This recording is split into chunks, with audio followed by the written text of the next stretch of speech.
जगत भगवान बुद्ध, भारतीय घटनेचे शिल्पकार बोधिसत्व परमपूज्य डॉक्टर बाबासाहेब आंबेडकर या महामानवाच्या आठव्या विचाराला प्रथमतः वंदन करतो। ज्या संस्थेच्या माध्यमातून तुम्ही आम्ही बौद्ध झालो ती एकमेव मातृसंस्था the Buddhist society of India अर्थात भारतीय बौद्ध महासभा या संस्थेचे द्वितीय राष्ट्रीय अध्यक्ष, चैत्यभूमीचे शिल्पकार, बौद्धचार्याचे जनक माजी श्रामणेर पंडित काश्यप तथा भैयासाहेब आंबेडकर यांचे धर्मकार्याने वंदन करतो। या संस्थेचे संरक्षिका आदरणीय वीरताई आंबेडकर यांचे धर्मकार्याने वंदन करतो। या संस्थेचे कार्याध्यक्ष आणि समता समितीचे अध्यक्ष आदरणीय डॉक्टर भीमराव आंबेडकर साहेब यांचे धर्मकार्याला वंदन करतो। आज या राष्ट्रीय वर्षभर प्रवचन मालिकेसाठी उपस्थित असलेले मुंबई कार्यालय प्रमुख आदरणीय एस के पटेल साहेब यांनाही सुद्धा सगळी जय भीम करतो। त्याचप्रमाणे चैत्यभूमीचे व्यवस्थापक आदरणीय प्रदीप कांबळे साहेब यांना सुद्धा जय भीम करतो। त्याचप्रमाणे महाराष्ट्र राज्याचे प्रभारी संघटक जयवंत लवंडे साहेब यांना सुद्धा सविनय जय भीम करतो। यांच्या आधिपत्याखाली ही प्रवचन मालिका 3 महिने चालू होणार आहे। ते मुंबई प्रदेशचे संस्थापक उपाध्यक्ष विलाजी गवळे साहेब यांना सुद्धा सविनय जय भीम करतो। सुदीप बनसोडे गुरुजी, त्याचप्रमाणे सागर गांगोडे गुरुजी, अशोक लोखंडे आणि या ठिकाणी उपस्थित असलेले पौर्णिमाताई भोसले, वंदनाताई सावंत, त्याचप्रमाणे शालिनीताई गवळी यांना सुद्धा आणि उपस्थित असलेले सर्व प्रशिक्षक बौद्धचार्य, उपासक उपासिका, बालबालिका या सर्वांना सगळे जय भीम करतो। आजचा जो विषय आहे बौद्ध धर्म आणि विज्ञान। विज्ञानाने प्रचंड प्रगती केलेली आहे। जग अतिशय आपल्याला जवळ आल्यासारखं वाटते, परंतु ही विज्ञानाची जी प्रगती सहज झालेली नाही। त्याच्यासाठी जे वैज्ञानिक असेल त्यांना सुद्धा काही त्याग करावा लागलेला आहे, बलिदान द्यावं लागलेलं आहे, त्रास सहन करावा लागलेला आहे। अशाच पद्धतीने आपला बौद्ध धर्म सुद्धा आहे। बौद्ध धर्माचा प्रचार आणि प्रसारासाठी सुद्धा त्रास झालेला आहे, त्याग करावा लागलेला आहे, बलिदान द्यावं लागलेलं आहे। उदाहरण जर म्हटलं तर धर्माचा प्रचार आणि प्रसारासाठी महामहिंद्र संघमित्रासारखे सिलोनला जे राजपुत्र होते ते राजपुत्र सुद्धा त्यांना सिलोनला या ठिकाणी जावे लागलेले आहे। जे काही आपले भिक्षू आहेत, भिक्षू संघ आहेत, त्यांना सुद्धा या ठिकाणी त्याग करावा लागला आहे, बलिदान द्यावं लागलेलं आहे। आणि नंतर कुठेतरी आपला धर्म सुद्धा परिवर्तित झालेला आहे। आपण बघतोय की महामारीच्या काळामध्ये कोरोनामध्ये सर्व जग थांबलं होतं, परंतु आपले आंबेडकर चळवळ ही कधी थांबली नाही। आपण सुद्धा या महामारीच्या मध्ये आपल्या महापुरुषांची जयंती साजरी केलेली आहे, बुद्ध जयंती साजरी केलेली आहे, बाबासाहेबांची जयंती साजरी केलेली आहे। म्हणजे या ठिकाणी आपली ही आंबेडकर चळवळ आहे, ही आंबेडकर चळवळ कधी थांबत नाही। म्हणून या ठिकाणी भैयासाहेबांचं एक वाक्य मला या ठिकाणी आठवते की ही आंबेडकर चळवळ जी आहे ही लोखंडाची चणे पासवणारी ही आंबेडकर चळवळ आहे। भैयासाहेबांचं वाक्य आणि याच्यावरूनच या ठिकाणी वामनदादा कळलं। ते म्हणतात, वादळ वारा पाऊस धारा कुणी नामा शिवे, तुफानातले दिवे आम्ही तुफानातले दिवे। या ठिकाणी आपल्याला बौद्ध धम्म आणि विज्ञान हे आपल्याला जाणून घ्यायचं आहे। सुरुवातीला आपण धम्म बघूया. धम्म म्हणजे काय? तर धम्म म्हणजे निर्मळ जीवन जगण्याचा मार्ग म्हणजे धम्म. हा परीक्षेला तुम्हाला येणार प्रश्न, कधी कधी विचारतात बौद्धचार्याच्या परीक्षेला. धम्म म्हणजे निर्मळ जीवन जगण्याचा मार्ग, जीवन सुचिता राखणे म्हणजे धम्म. आता यापुढे आपण बघूया धम्म तर जाणवलाय. बौद्ध धम्म म्हणजे काय? या ठिकाणी आपण बघतोय बौद्ध धम्माची या ठिकाणी व्याख्या या ठिकाणी आहे. बौद्ध धम्म म्हणजे एका माणसाने दुसऱ्या माणसाशी माणुसकीच्या नात्याने वागणे म्हणजे बौद्ध धम्म. हा आपला बौद्ध धम्म सांगितलेला आहे. एका माणसाने दुसऱ्या माणसाशी माणुसकीच्या नात्याने वागणे म्हणजे हा बौद्ध धम्म आहे. आपला विषय सुद्धा तसाच आहे. आपण बौद्ध धम्म आणि धम्म आणि विज्ञान म्हणून या ठिकाणी बौद्ध धम्म म्हणजे काय आणि धम्म म्हणजे काय हे आपल्याला माहीत असणं गरजेचं आहे. आता या ठिकाणी आपण धम्म म्हणजे काय या ठिकाणी जाणून घेतलंय. मग आता विज्ञान म्हणजे काय? तर विज्ञान म्हणजे विस्तृत असलेलं ज्ञान, विश्लेषणात्मक असलेलं ज्ञान, विघटन असलेलं ज्ञान, विश्लेषणात्मक असलेलं ज्ञान, विशेष ज्ञान. आता याचं उदाहरण तुम्हाला एक थोडंसं देतो. विशेष ज्ञान का म्हटलं जातं? वि म्हणजे विशेष ज्ञान. मग ज्ञानाला विज्ञानाला विशेष ज्ञान का म्हटलंय? एक उदाहरण या ठिकाणी देतो. पाणी आपल्याला माहिती आहे. पाण्याची संज्ञा विज्ञानाने काय केली माहिती तुम्हाला? संज्ञा काय पाण्याची विज्ञानात? करेक्ट. मग विज्ञानाची संज्ञा H2 आहे. H म्हणजे हायड्रोजन, 2 म्हणजे अणू आणि O म्हणजे ऑक्सिजन. म्हणजे विज्ञानाने त्याचं प्रशिक्षण केलंय, निरीक्षण केलंय. म्हणून त्या पाण्याची संज्ञा केली की 2 हायड्रोजन मिळून ऑक्सिजन मिळून पाणी तयार होतं. हे विशेष ज्ञान झालं की नाही? म्हणून त्याला आपण विशेष ज्ञान म्हटलेलं आहे. विज्ञानाला आपण विशेष ज्ञान म्हटलेलं आहे. विज्ञानाने सुद्धा या ठिकाणी काय केलेलं आहे? परीक्षण केलेलं आहे, निरीक्षण केलेलं आहे आणि मग त्या ठिकाणी आपल्याला सांगितलंय की याला पाणी असं म्हटलेलं आहे. अशा प्रकारचं ते संज्ञा या ठिकाणी आपल्याला विज्ञानाची आहे. म्हणून आपण त्याला विशेष ज्ञान असं या ठिकाणी संबोधलेलं आहे. आता या ठिकाणी आपण बघूया तथागत भगवान बुद्ध जे आहेत, तथागत भगवान बुद्धांना सुद्धा या ठिकाणी काय म्हटलेलं आहे? सुपर सायंटिस्ट म्हटलेलं आहे. ऑक्सफोर्ड युनिव्हर्सिटी जी आहे त्या ऑक्सफोर्ड युनिव्हर्सिटीने ठरवलं की गेल्या 100 वर्षामध्ये कोण असे महापुरुष होऊन गेलेले आहेत, जे वैज्ञानिक होऊन गेलेले आहेत, शास्त्रज्ञ होऊन गेलेले आहेत, त्यांची एक यादी तयार केली. अशी 100 लोकांची या ठिकाणी त्यांनी यादी तयार केली. त्या यादीमध्ये त्यांनी बारीक असं परीक्षण त्या ठिकाणी केलेलं आहे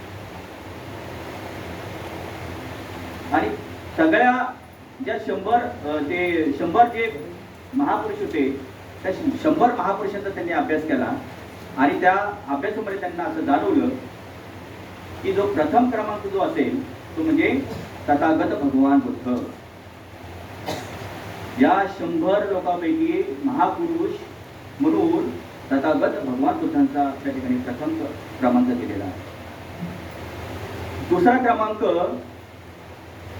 भगवान महावीर यांचा दुसरा क्रमांक त्यांनी दिलेला आहे आणि तिसरा क्रमांक चक्रवर्ती सम्राट अशोकांचा दिलेला आहे. आणि चौथा जर क्रमांक म्हटलं ते म्हणजे बोधिसत्व परमपूज्य डॉक्टर बाबासाहेब आंबेडकर यांचं 4थ्या क्रमांकावरती नाव आहे. जे आजच्या म्हणजे कलियुगामध्ये ते श्रेष्ठ असे शास्त्रज्ञ त्या ठिकाणी ठरलेले आहेत, महापुरुष ठरलेले आहेत. आणि म्हणून हे 4 क्रमांक जे आहेत, हे 4 क्रमांक ऑक्सफोर्ड युनिव्हर्सिटीमधून या ठिकाणी महापुरुषांचं नाव या ठिकाणी जाहीर झालेलं आहे. मग या ठिकाणी आपल्याला विज्ञानाचं जे विशेष ज्ञान आहे ते विशेष ज्ञान आता या ठिकाणी आपल्याला जाणून घ्यायचं आहे. विज्ञानाच्या माध्यमातून आपण सत्य जाणण्याचा प्रयत्न करतो. ते सत्य आपण जे आपले 5 इंद्रिय जे आहेत त्या 5 इंद्रियाच्या माध्यमातून आपण सत्य जाणतो. पहिली जी कसोटी दिली ते सत्य जाणण्याचं आपल्याला कसोटी दिलेली आहे. 5 इंद्रिय कुठले? तर पहिलं जे आहे डोळे, त्याला चक्षु म्हटलेले आहे. विज्ञान म्हणतं त्या डोळ्याच्या माध्यमातून आपल्याला ज्ञान प्राप्त होतं. दुसरं स्रोत जे आहे, दुसरं स्रोत विज्ञान म्हणजे कान, ज्याद्वारे आपण ऐकतो.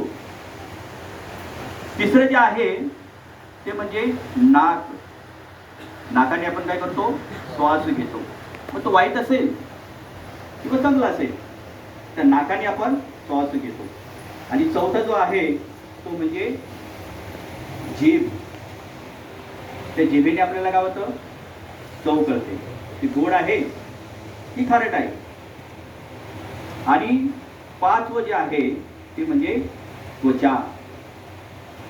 त्वचेच्या माध्यमातून आपण स्पर्श करतो.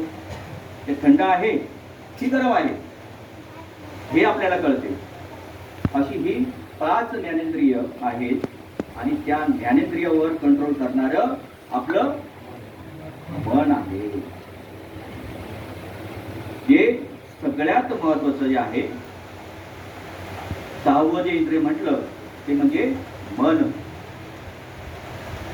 तुकाराम महाराजांचं एक वाक्य आहे त्याच्यामध्ये, करा रे मन नीट, करा रे मन नीट. आणि म्हणून आपलं जे मन आहे ते मन आपलं नीट असलं पाहिजे. आपलं हे मन नीट असलं पाहिजे. आणि म्हणून या ठिकाणी आपल्याला सांगितलंय की 6वं इंद्रिय जर म्हटलं ते म्हणजे आपलं मन.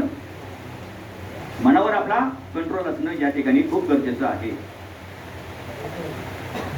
आता या 6 इंद्रियाच्या माध्यमातून जी जाणीव होते त्याला आपण वेदना असे म्हणतो. मग ही वेदना सुखकारक असते तर कधी दुःखकारक असते तर कधी असुखकारक असते. या 3 प्रकारच्या वेदना असतात. आता हे सुखकारक आणि दुःखकारक एक छोटंसं एक उदाहरण या ठिकाणी आपल्याला येईल. डॉक्टर बाबासाहेब आंबेडकरांचं ज्यावेळेस काठमांडूला एक परिषद होती, त्या काठमांडूला कार्यक्रमासाठी गेले. कार्यक्रम संपला आणि कार्यक्रम संपल्यानंतर त्या ठिकाणी येताना असं वाटलं की ज्या आपल्या 4 घटना आहेत, म्हणजे लुंबिनी ज्या ठिकाणी तथागत भगवान बुद्धांचा जन्म झाला, त्यानंतर बोधगया ज्या ठिकाणी तथागत भगवान बुद्धांना ज्ञान प्राप्त झालं, तिसरं म्हणजे जे पहिलं धम्मचक्र त्या ठिकाणी फिरवलंय ते सारनाथ, ज्या 5 भिक्षूंना त्या ठिकाणी पहिलं आपलं ज्ञान प्राप्त झालेलं ते ज्ञान त्या ठिकाणी त्यांनी सांगितलेलं आहे ते सारनाथला. आणि चौथं म्हणजे ज्या ठिकाणी तथागत भगवान बुद्धांचं महापरिनिर्वाण झालेलं आहे ते कुशीनारा. अशा 4 महत्त्वाच्या आपल्याला आहेत. तसे आपले बौद्ध जे पर्यटन आहेत किंवा आपले जे महत्त्वाचे असे काही हे आहेत ठिकाणं आहेत त्या ठिकाणी तर आपण जाणं गरजेचंच आहे. परंतु बाबासाहेबांना असं वाटलं की त्या ठिकाणी आपल्याला तथागत भगवान बुद्धांचं त्या ठिकाणी अभिवादन करण्यासाठी जाणं गरजेचं आहे. तर त्या ठिकाणी भगवान बुद्धांचा एक मोठा पुतळा आहे जो मल्ल यांनी बनवलेला आहे. सोन्याचा मुलामा त्या ठिकाणी दिलेला आहे त्या मूर्तीला. त्या मूर्तीला त्या ठिकाणी भेट देण्याची त्यांची इच्छा झाली. त्याच ठिकाणी एक विहार आहे, त्या विहाराला सुद्धा त्यांना भेट देण्याची इच्छा झाली. परंतु बाबासाहेबांना आपल्याला तर माहितीच आहे की काही आजारांनी नंतर त्यांना त्रासलेलं होतं, जसं गुडघेदुखीचा त्रास असेल किंवा शुगरचा त्रास असेल, हा त्रास त्यांना थोडासा जाणवायला लागला होता तिथे.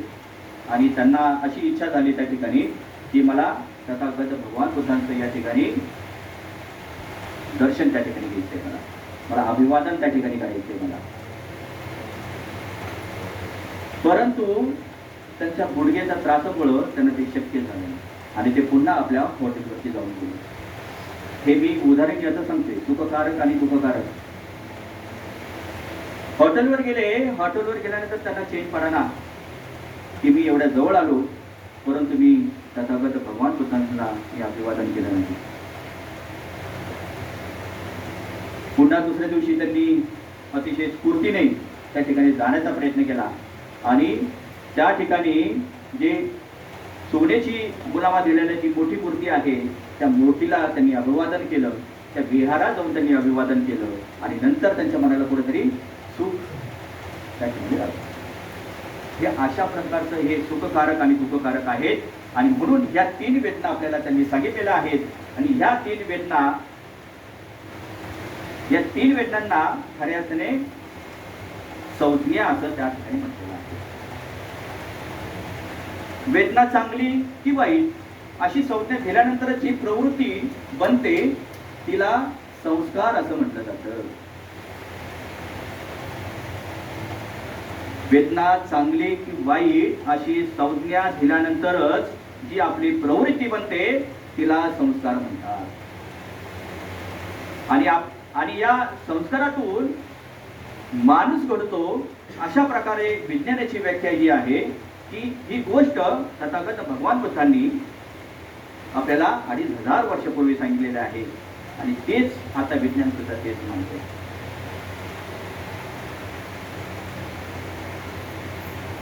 एक उदाहरण या ठिकाणी देतोय. भगवान बुद्धांना ज्ञान प्राप्ती झाली, ध्यान साधना केली. ध्यान साधना, मेडिटेशन, बरोबर की नाही? म्हणजे 2500 वर्षापूर्वी भगवान बुद्धांनी ध्यान साधना केली, मेडिटेशन केलं. त्यांनी काय होतं, मेंदूची रचना जी आहे त्या रचनेमध्ये बदल होतो. विज्ञान सुद्धा आपल्याला ते सांगते. आता आपण मेडिटेशन करतो की नाही, ध्यान साधना करतो की नाही, विज्ञानात सुद्धा तेच मानलेलं आहे की तुम्ही ध्यान साधना, मेडिटेशन करा. मेडिटेशन आजही आपण करतो की नाही, बुद्धीमध्ये आपला काहीतरी फरक पडावा.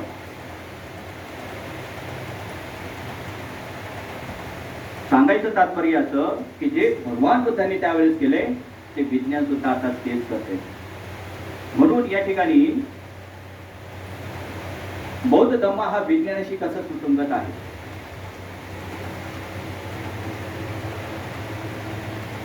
विज्ञान असं म्हटलं जातं की बौद्ध धम्म हा विज्ञानावर आधारित आहे. हे खरे का कुठे? बौद्ध धम्म विज्ञानावर आधारित आहे.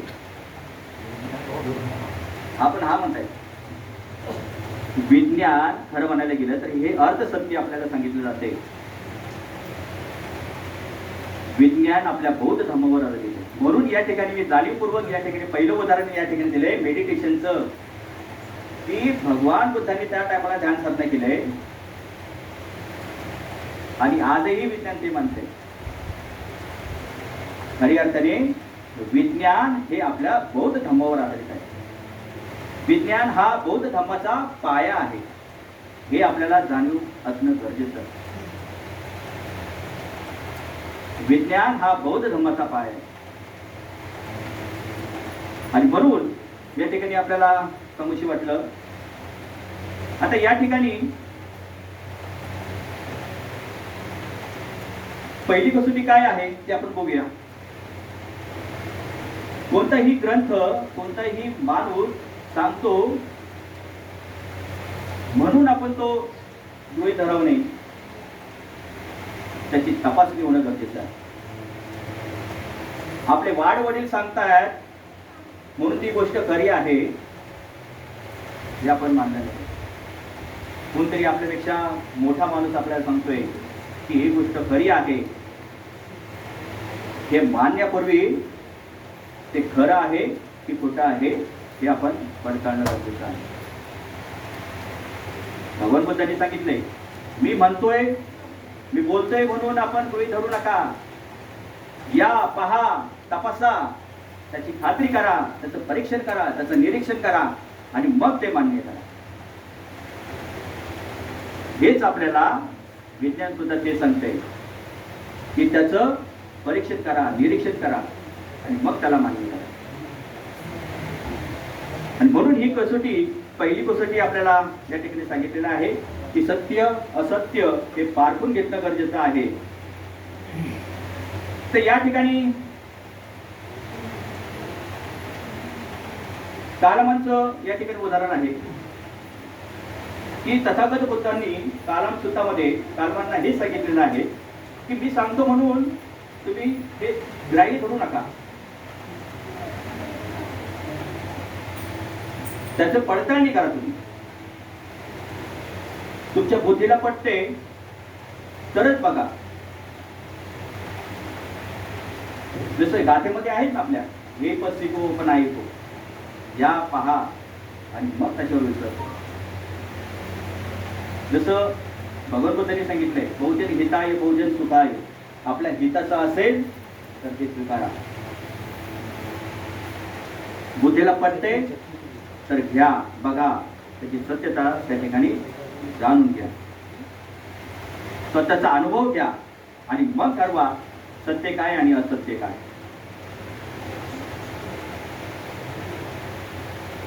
दुसरी कसोटी या ठिकाणी बघूया की विश्व हे विशिष्ट नियमांनी बद्ध असून त्याचे ज्ञान प्रयोग करा, म्हणजे सिद्ध करा. जसं ऋतू आहे, 3 ऋतू आहे आपल्याकडे, पावसाळा, हिवाळा, उन्हाळा, याप्रमाणे विश्व देखील विशिष्ट नियमाने बद्ध आहे. हेच बुद्धांनी आपल्याला सांगितलेलं आहे की कर्मानुसार सर्व गोष्टी होतात आणि हे ज्ञान देखील प्रयोगाने सिद्ध झाले पाहिजे. या ठिकाणी कर्म सांगितलेलं आहे आपल्याला. जसं तुम्ही कर्म कराल तसं तुम्हाला मिळणार. बरोबर. तुमच्यातलंच एक उदाहरण देतो. जर कोणी कोणाच्या तोंडात मारलं, थोबाडीत मारलं, तो काय करेल? त्याला शिवी देईल तर किंवा त्याला मारेल ना. म्हणजे तुम्ही जसं कर्म कराल तसंच तुम्हाला मिळणार. बरोबर की नाही? तर असं या पद्धतीचं हे कर्म आहे. जसं तुम्ही कर्म कराल त्याचप्रमाणे तुम्हाला त्याचं फळ मिळणार. तर अशा पद्धतीचं हे सुद्धा आपल्याला उदाहरण आपल्याला दिलेलं आहे. आता तिसरी कसोटी जी आहे ते म्हणजे दृष्ट शक्तीच्या बळाने किंवा प्रार्थनेतून यत्न करून विश्वाच्या कार्यकारण भावाच्या नियमात काहीही फरक पडत नाही. शक्तीच्या बळाने आपण म्हणतो ना या ठिकाणी, कुठली शक्ती आपण म्हणतो? दैवशक्ती, यज्ञ शक्ती म्हणतो ना, यज्ञ करतो आपण. तर अशा पद्धतीचं भगवत बुद्धांनी सुद्धा देव, आत्मा, ईश्वर, भूत, पिशाच्च हे सगळं मानलेलं नाही. याच्यावरती विश्वास ठेवू नका. आणि म्हणून या ठिकाणी त्यांच्या सिद्धांताच्या माध्यमातून 2500 वर्षापूर्वी त्यांनी सांगितलेलं आहे प्रतीत्य समुत्पाद. म्हणजे जेवढं तुम्ही त्याचा प्रत्यय त्याचा समप्रमाणात उत्पाद होतो यालाच आपण कार्यकारण भाव म्हणतो. कोणतीही गोष्ट कारणाशिवाय होत नाही. जगात कोणत्याही प्रकारचा चमत्कार नाही किंवा दैवशक्ती नाही. तर अशा पद्धतीचं या ठिकाणी आपल्याला चौथी कसोटी या ठिकाणी दिलेली आहे. यानंतर दुसरी कसोटी जी आहे, धम्म हा मनाच्या मांगल्यावर आणि बुद्धीच्या कसोटीवर आधारित आहे. धम्माची भाषा ही हृदयाची भाषा, ती हृदयाला भेटली पाहिजे व्यक्तीच्या. जसं कालमसूत्राचं एक कालमसूत्र म्हणतं. कालमसूत्र काय आहे? कालमसूत्र आहे स्वातंत्र्याचा जाहीरनामा. कालमसुत्त सांगते की स्वातंत्र्याचा जाहीरनामा अशा या पद्धतीचं हे कालमसुत्त आहे. हे तथागत भगवान बुद्धांनी सुद्धा या ठिकाणी सांगितलेलं आहे. आणि हीच कालमसुत्ताचं जे आहे ते डॉक्टर बाबासाहेब आंबेडकरांना या ठिकाणी जे कालामांना या ठिकाणी जे काही उपदेश केलेले आहेत ते उपदेश खरे असलेले तथागत डॉक्टर बाबासाहेब आंबेडकरांना या ठिकाणी खूप भावलेले आहेत. आणि म्हणून या ठिकाणी कालमसुत्त म्हणजे स्वतंत्र्याचा जाहीरनामा असं या ठिकाणी सांगण्यात आलेलं आहे. यानंतर सांगितलंय की सर्वच ज्ञान आपल्याला साक्षात्काराने तपस्येने शक्तीने प्राप्त होत नसून ते बुद्धीच्या कसोटीतून प्रयोगाने सातत्याने प्राप्त होते. हेच तथागत भगवान बुद्धांनी या ठिकाणी सांगितलेलं आहे. यानंतर पाचवी कसोटी जी आहे ती अज्ञात शक्ती. या जगात केवळ कृतीनुसारच सिद्धता घडविता येते. कोणतीही गोष्ट आपोआप घडत नाही हे तथागतांनी सांगितले. कुठलीही गोष्ट आपोआप घडू शकत नाही.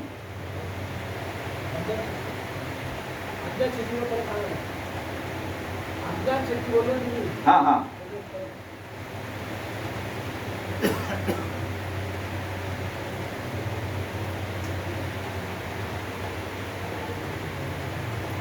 कुठलं होतं आज्ञा काय?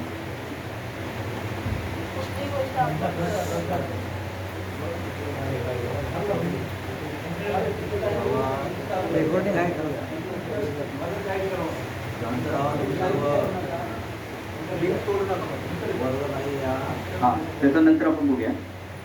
सांगायचं असेल की सर्व जे ज्ञान आहे ते साक्षात्काराने होत नाही तर त्या तपस्येच्या शक्तीने प्राप्त होत नसून ते बुद्धीच्या कसोटीतून प्रयोगाने सातत्य घेतात. आपण प्रयोग करतो की नाही.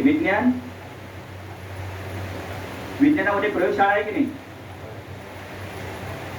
म्हणून त्या ठिकाणी सांगितलंय की बुद्धीच्या कसोटीतून आणि प्रयोगाने सातत्याने प्राप्त होते आणि तेच तथागतांनी सांगितलेलं आहे.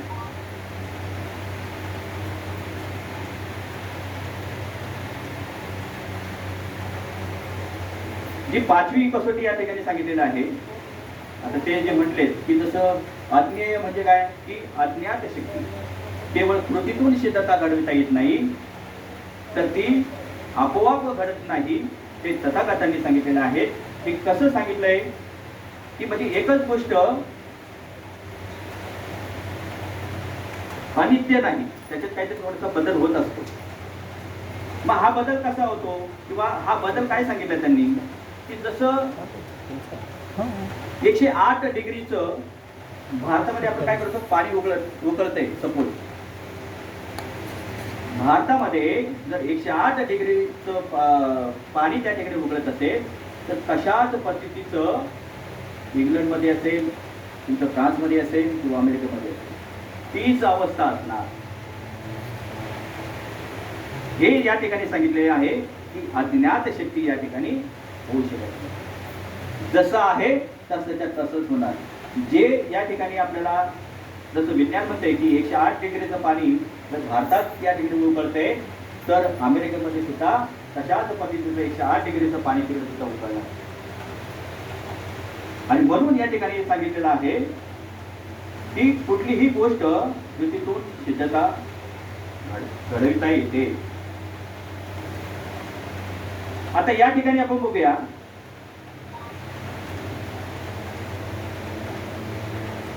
की सर्व सारखे असेल आणि त्याला बंधन नसते. आता बघा कसं आहे की काही काही गोष्टी अशा आहेत की त्याच्यामध्ये बदल करता येते. जसं मी आता 108 डिग्रीचं तुम्हाला सांगितलं तसं आपण त्रिसरम पंचशील घेतो. आपण पंचशील ज्याप्रमाणे आपण मुंबईमध्ये घेतो तशाच पद्धतीनं आपल्या जे शाखा आहे दुसरी शाखा त्या दुसऱ्या शाखेमध्ये तशाच पद्धतीने आपण पंचशील घेतोय की नाही. त्याच्यामध्ये बदल करतो का आपण. तसंच हे विज्ञान सुद्धा आहे. तसंच आपला बौद्ध धर्म सुद्धा आहे. आणि म्हणून हा बौद्ध धर्म हा विज्ञानाशी कसा सुसंगत आहे हे आपण या ठिकाणी जाणलं पाहिजे. हे पंचशीलाचं आपल्याला या ठिकाणी उदाहरण या ठिकाणी दिलेलं आहे. पंचशील काय की चांगला माणूस बनण्याचं हे 5 तत्व आपल्याला दिलेले आहेत.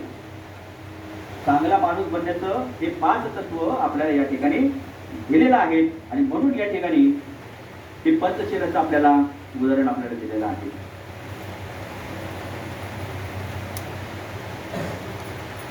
आता या ठिकाणी विज्ञानाने सांगितलंय की पृथ्वी स्वतः भोवती फिरते, बरोबर की नाही? जो एक शास्त्रज्ञ होता त्या शास्त्रज्ञाने सांगितलं, कोपर्निकस नावाचा एक शास्त्रज्ञ होता, त्यांनी सांगितलं ही पृथ्वी गोल आहे आणि ती सूर्याभोवती फिरते. परंतु जे हिंदू धर्मातले जे काही लोक होते, जे धर्म मार्तंड जे होते, ते धर्म मार्तंडांनी सांगितलं की पृथ्वी ही शक्ती आहे, ही गोल नाही. परंतु जो शास्त्रज्ञ होऊन गेला कोपर्निकसने सांगितले की ही पृथ्वी गोल आहे. त्या धर्म मार्तंडांनी त्या कोपर्निकसला जिवंत झाले.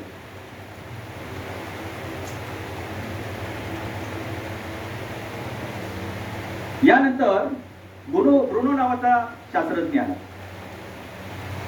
16व्या शतकामध्ये ब्रोन नावाचा जो शास्त्रज्ञ आला, त्या शास्त्रज्ञाने सुद्धा ते सांगितलं की पृथ्वी गोल आहे आणि ती सूर्याभोवती फिरते. त्या धर्म मार्तंडांनी सुद्धा ब्रोनला नजर कधी केलं आणि त्याला फाशीची शिक्षा दिली.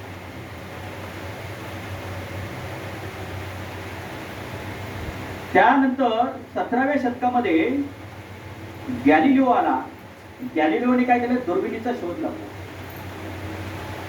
आणि दुर्बिणीचा शोध लावला आणि त्या दुर्बिणीच्या माध्यमातून त्याने सांगितलं की हे ग्रह असेल, तारे असेल, हे स्थिर नाहीत,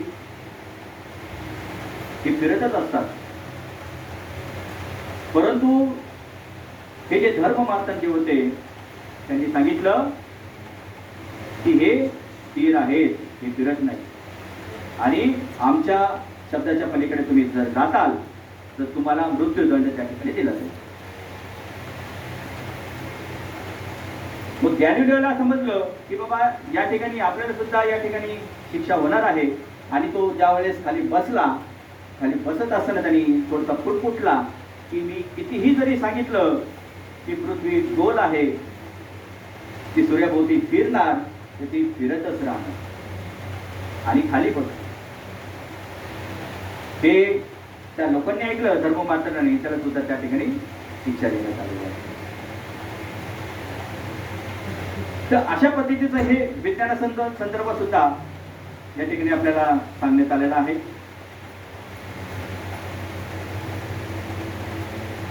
यानंतर 6वी जी कसोटी आहे ती आहे की हा जो धम्म आहे, हा धम्म देखील सार्वजनिक आहे. जर आपण त्याचे अनुसरण केले तर सर्वांना त्याचा समान लाभ होणार आहे, त्याचा समान लाभ होऊ शकतो.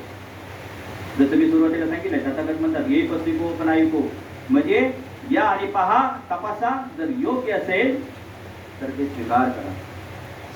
तर अशा पद्धतीचा हा आपला धम्म या ठिकाणी सुद्धा सांगितलेला आहे. बुद्धाच्या धम्मामध्ये आपल्याला सुद्धा सांगितलेलं आहे, वाचने मनाने हा नम्र असणं गरजेचं आहे, विनयशील आपण असणं गरजेचं आहे. अशा पद्धतीचे या बौद्ध धम्मामध्ये, विज्ञानामध्ये आपल्याला सांगितलेलं आहे.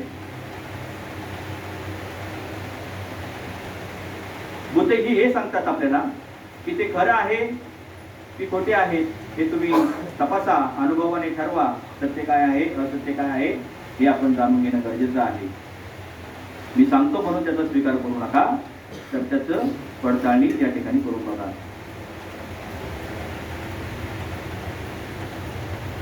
बौद्ध धम्म, जसं मी सांगितलंय की बौद्ध धम्म हा मनाच्या मांगल्यावर आणि बुद्धीच्या कसोट्यावर या ठिकाणी आधारित आहे. आणि म्हणून या ठिकाणी आपल्याला सत्य जाणणे खूप गरजेचं आहे. तर अशा प्रकारे या ठिकाणी आपल्याला सांगितलेलं आहे की कुठली गोष्ट करण्याशिवाय आपल्याला घडू शकत नाही.